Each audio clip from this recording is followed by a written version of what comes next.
Os 10 Mandamentos. Olá, tudo bem? Eu sou Márcia Pirella e estou aqui hoje para nós conversarmos um pouquinho sobre os 10 Mandamentos.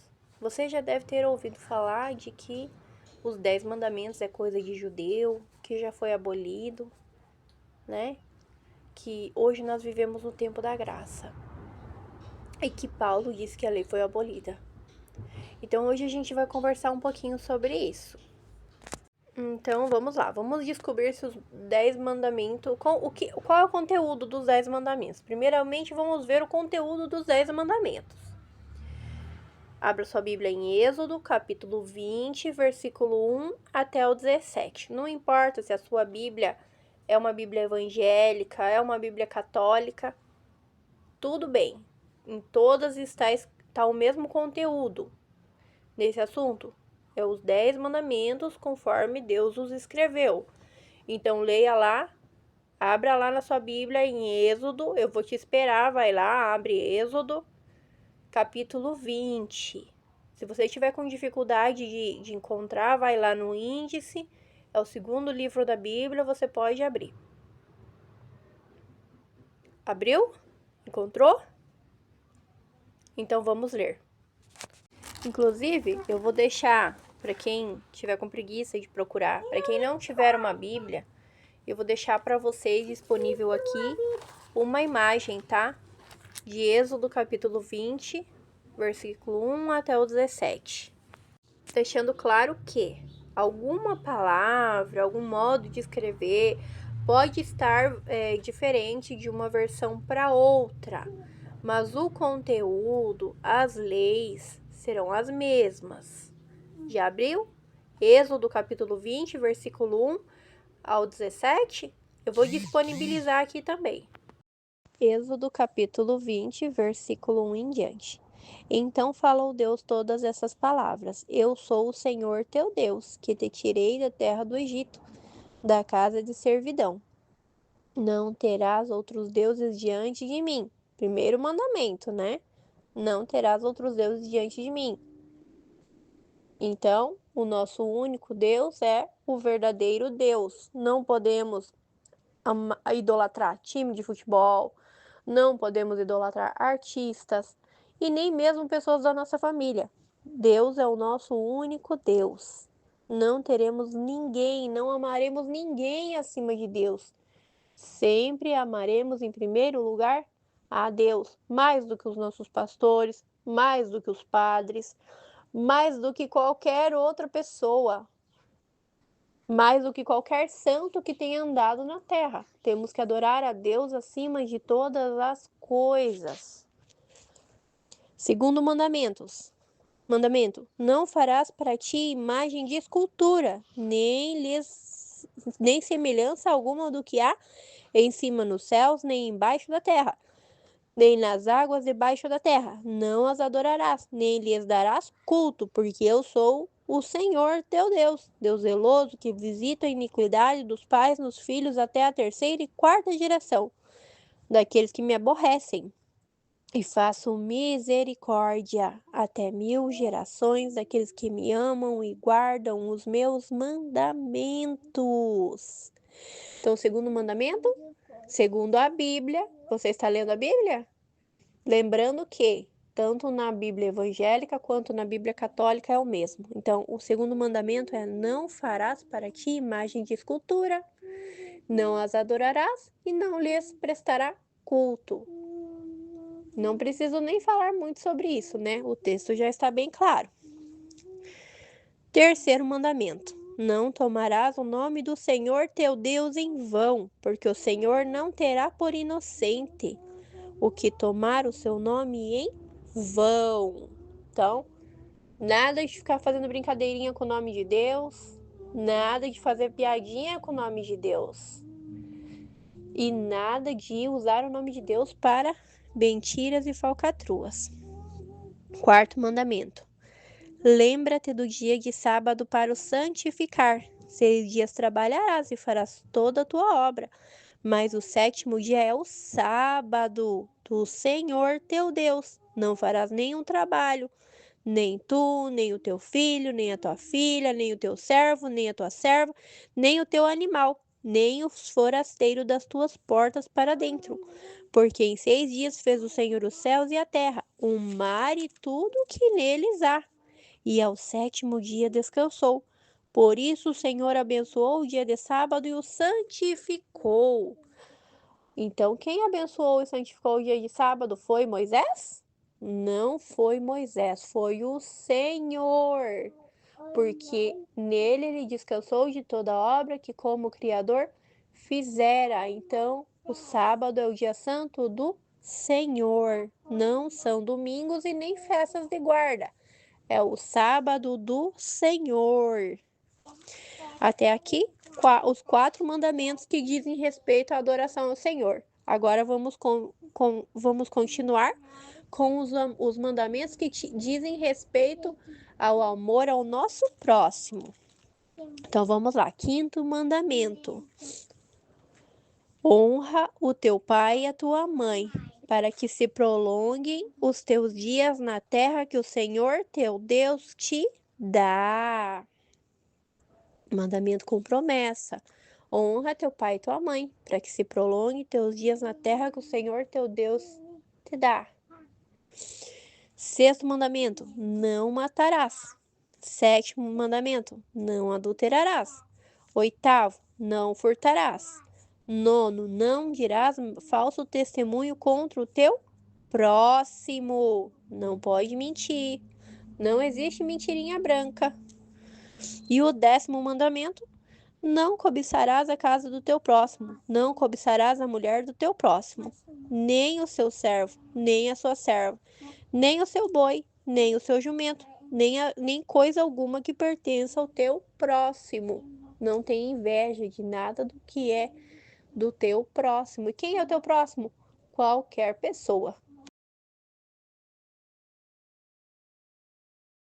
Eu tenho uma imagem aqui que traz a diferença dos 10 mandamentos da Bíblia Sagrada, escritos com o dedo de Deus, e os 10 mandamentos do catecismo. E eu também me surpreendi quando eu conheci os 10 mandamentos da Bíblia Sagrada, porque eu também fiz catecismo. Eu ia à Igreja Católica, eu estudei o catecismo, então eu vim trazer aqui para vocês a diferença, para que vocês mesmos possam analisar. Lembrando que eu não estou falando palavras minhas, eu estou mostrando para vocês o que está na Bíblia, tá bem? Conseguiram aí ver a diferença entre os mandamentos da Bíblia Sagrada, escritos pelo dedo de Deus, com os mandamentos do catecismo? Muito bem, vamos prosseguir. Então, eu já ouvi a seguinte narrativa, de que a Igreja Católica teria autoridade para mudar a Bíblia, porque a Igreja Católica teria vindo antes da Bíblia e que ela teria esse direito. Mas eu quero mostrar para vocês um estudo aqui. Olha só, a Bíblia Sagrada começou a ser escrita no ano 1500 a.C. E o seu primeiro escritor foi Moisés, tá? E ela terminou de ser escrita no ano 100 depois de Cristo, tá bem? A Bíblia é o livro mais vendido do mundo. Ela foi escrita na Ásia e na Europa. Ela tem 39 livros no Antigo Testamento e 27 livros no Novo Testamento. O Primeiro Testamento, que é o Antigo, foi escrito em hebraico e aramaico. Já o Novo Testamento foi escrito em grego. Então, essa narrativa de que a Bíblia veio depois da Igreja Católica, ela não é uma narrativa verdadeira. Inclusive, eles usam como argumento de que Jesus teria instituído Pedro como papa, como o primeiro papa.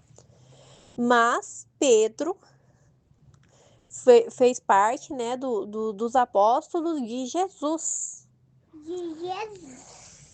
E detalhe, o Novo Testamento se vocês fizerem um estudo profundo das Escrituras, e eu recomendo fortemente que vocês façam isso, se vocês fizerem um estudo profundo das Escrituras, vocês vão ver que o Antigo Testamento falava que um dia Jesus viria para nos salvar.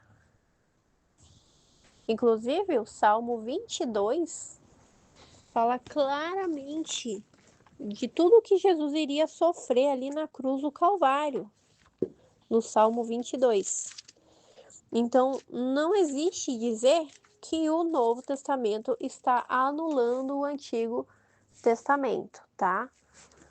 E, como eu disse para vocês, a Bíblia completa começou lá a ser escrita em 1500 a.C. pelo escritor Moisés, que foi o primeiro escritor bíblico, e o último foi João, que foi no ano 100 depois de Cristo. Então vamos lá. Vamos agora entender essa outra narrativa de que dizem que os 10 mandamentos foram abolidos. Então vamos lá. Abra sua Bíblia em Mateus, capítulo 5, versículo 17 até o 20. Mateus é o primeiro livro do Segundo Testamento. Se você tiver com dificuldade de encontrar folheando, pode ir lá no índice. Então vamos lá. Vamos agora entender essa outra narrativa de que dizem que os 10 mandamentos foram abolidos. Então vamos lá. Abra sua Bíblia em Mateus, capítulo 5, versículo 17 até o 20. Mateus é o primeiro livro do Segundo Testamento. Se você tiver com dificuldade de encontrar folheando, pode ir lá no índice.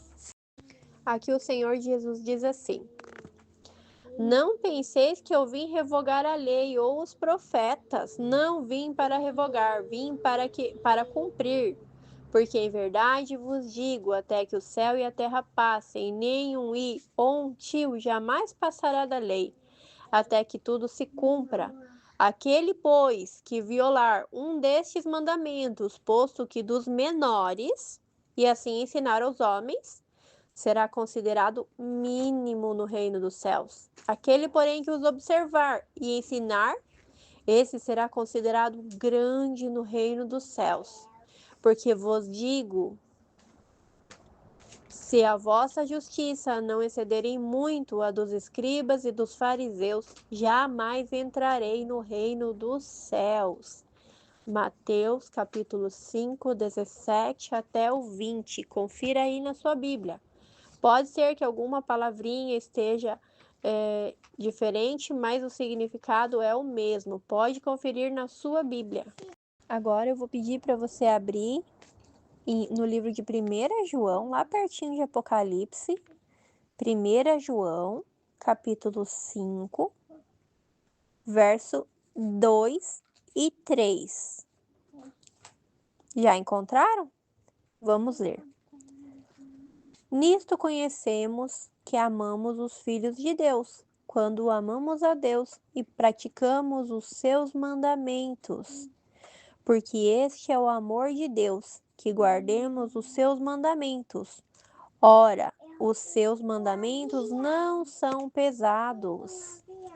Então, os mandamentos de Deus não são pesados. Não sou eu que estou dizendo, é a Bíblia. Agora eu vou pedir que vocês abram, por favor, a Bíblia de vocês em Apocalipse, capítulo 14, versículo 12. Último livro da Bíblia, escrito por João. Encontraram? Vamos ler então. Aqui está a perseverança dos santos, os que guardam os mandamentos de Deus e têm a fé em Jesus.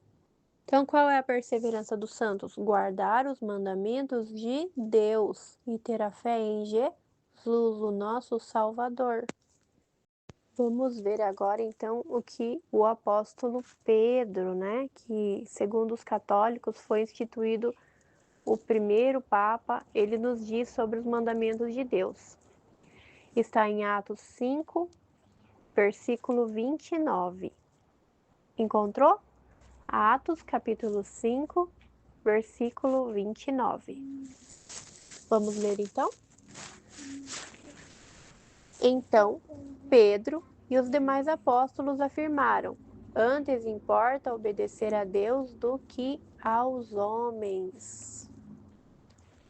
Muito bem. Então, Pedro disse que é mais importante obedecer a Deus do que aos homens. Muito bom. Diante da afirmação do apóstolo Pedro, vamos agora descobrir quem que estabeleceu o domingo como dia santo e tirou a observância do sábado. Vamos olhar aqui, vamos procurar aqui. Veja só, o sábado foi estabelecido por Deus como dia santo, né? Agora vamos ver o domingo. Então, segundo a IA, quem estabeleceu o domingo foi o imperador Constantino, mas vocês podem fazer suas próprias pesquisas também, tá? Então veja bem. No dia 7 de março de 321 depois de Cristo, foi estabelecido o primeiro decreto dominical civil pelo imperador Constantino. E no ano 364 depois de Cristo, o Concílio de Laodiceia, onde a Igreja Católica Romana adota oficialmente a observância do domingo, que foi estabelecido pelo imperador Constantino. Então, o que tem mais peso para vocês? A palavra de Deus, a palavra de Jesus ou a palavra dos homens? E isso é uma coisa que cada um tem que decidir individualmente, porque Deus nos deu o livre-arbítrio. E nós precisamos decidir se vamos nos colocar ao lado dos homens ou ao lado de Deus. Agora, para aqueles que dizem que as leis foram a lei de Deus, que os 10 mandamentos foi abolido na cruz do Calvário. Eu quero te perguntar, então depois da cruz do Calvário, pode matar? Pode? Não pode matar. Pode adulterar? Não pode adulterar. Pode roubar? Também não pode roubar. E por que que não pode? E será que só a lei do sábado, só o quarto mandamento foi abolido? Mas como que o quarto mandamento foi abolido? Se está na mesma lei? Então os primeiros 4 mandamentos foram abolidos? É isso que vocês pensam? Mas vamos analisar aqui. Se os primeiros 4 mandamentos tivessem sido abolidos, então nós poderíamos tomar o nome de Deus em vão? Será que nós podemos? Não podemos, né? Podemos adorar imagens ao invés de adorar a Deus? Ou amar outras pessoas mais do que amamos a Deus? Também não podemos. Então, qual é a explicação para abolir a lei de sábado? Porque Paulo falou que a lei foi abolida na cruz do Calvário? Mas de qual lei será que Paulo estava falando? Vamos pesquisar isso daqui. Vou mostrar para vocês. Na Bíblia existem leis civis, leis de saúde, leis cerimoniais e leis morais, tá? Os 10 mandamentos se encontram nas leis morais. Os 10 mandamentos são leis para que a gente viva bem. As leis morais nunca foram abolidas. As leis que foram abolidas foram as leis cerimoniais, são as leis de cerimônia. O que acontecia lá no Antigo Testamento? Para simbolizar que um dia Jesus viria para morrer por nós na cruz do Calvário, então quando as pessoas pecavam, elas sacrificavam animaizinhos que estavam morrendo pela culpa do pecador. Não que aquele animalzinho estava pagando o preço pelo pecado do ser humano, mas ele estava simbolizando que um dia o Senhor Jesus seria o cordeiro, o verdadeiro cordeiro de Deus que tira o pecado do mundo e que viria fazer o sacrifício por nós. Vou mostrar para vocês aqui uma imagem que mostra certinho a diferença da lei moral com a lei cerimonial. Tem os versículos bíblicos, vocês podem printar e depois vocês podem pegar a Bíblia de vocês e pesquisar cada um desses versículos e estudar e entender. Vamos então agora ver o que Paulo e Silas constataram sobre os bereanos. E logo durante a noite os irmãos enviaram Paulo e Silas para Bereia. Ali chegados, dirigiram-se à sinagoga dos judeus. Ora, estes de Bereia eram mais nobres que os de Tessalônica, pois receberam a palavra com toda a avidez, examinando as Escrituras todos os dias, para ver se as coisas eram de fato assim. Com isso, muitos deles creram, mulheres gregas de alta posição e não poucos homens. Então, o que o Paulo e o Silas constataram? Que os bereanos eram mais nobres que os de Tessalônica. Por quê? Porque eles não acreditavam somente no que Paulo e Silas estavam falando, eles examinavam a Bíblia para ver se era daquele jeito mesmo que estava escrito. O que nós precisamos ter em nossa mente? Nós não devemos querer o alimento mastigado, não devemos aceitar tudo que os pastores, padres, missionários nos dizem sem constatar na Bíblia, sem procurar na Bíblia o que realmente está escrito.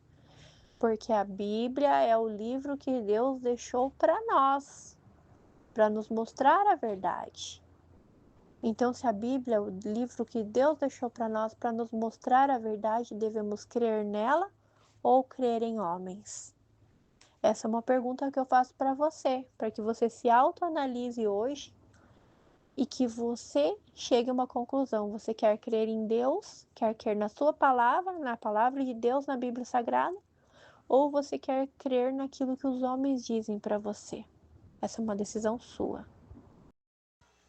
Vamos orar? Querido e adorado Senhor, nesse momento, Senhor, quero pedir licença para entrar na tua santa sala de audiência.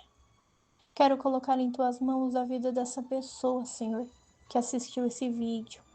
Eu não conheço seus problemas, eu não conheço suas dificuldades, eu não conheço as suas necessidades, mas eu sei que o Senhor tudo conhece, tudo pode, tudo sabe, tudo vê.